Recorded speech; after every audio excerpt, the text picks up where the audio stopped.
Patuloy na iniimbestigahan ng Quezon Municipal Police Station ang isang karumaldumal na insidente ng pananaga sa bayan ng Quezon, Palawan, kung saan isang babae ang tinaga umano ng sariling kapatid. Yan ang tinututukan ni Patrolwoman Ferlyn Joy Cawile. Isang babae ang sugatan matapos pagtatagain ng sarili nitong kapatid sa Purok Lupang Pangako, Barangay Alfonso 8, Quezon, Palawan, nito lamang ika-8 ng Hulyo taong kasalukuyan.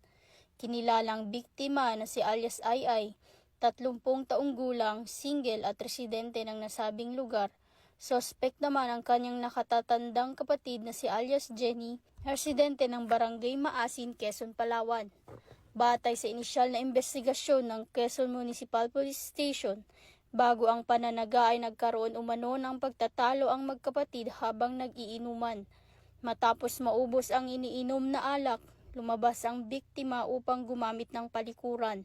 Sinundan ito ng sospek na armado ng itak at biglang inatake ang kapatid, dahilan upang magtamo ito ng sugat sa kaliwang tuhod. Dahil sa ingay ng insidente, nagising ang mga boarders sa lugar kaya't agad na awat ang kaguluhan. Tumakas ang sospek matapos ang pananaga habang mabilis namang naisugod ang biktima sa Quezon Medical Hospital para lapatan ng lunas. Patuloy ang isinasagawang hot pursuit operation ng mga otoridad upang matunton at madikip ang sospek. Nagsasagawa rin ng follow-up investigation upang alamin ang ugat ng matinding pagtatalo ng magkapatid. Mula dito sa Calapan City, Oriental, Mindoro, ako ang iyong PNN correspondent, Patrolwoman Ferlyn Joy Cawile, alagad ng batas, tagataguyod ng balitang pulis.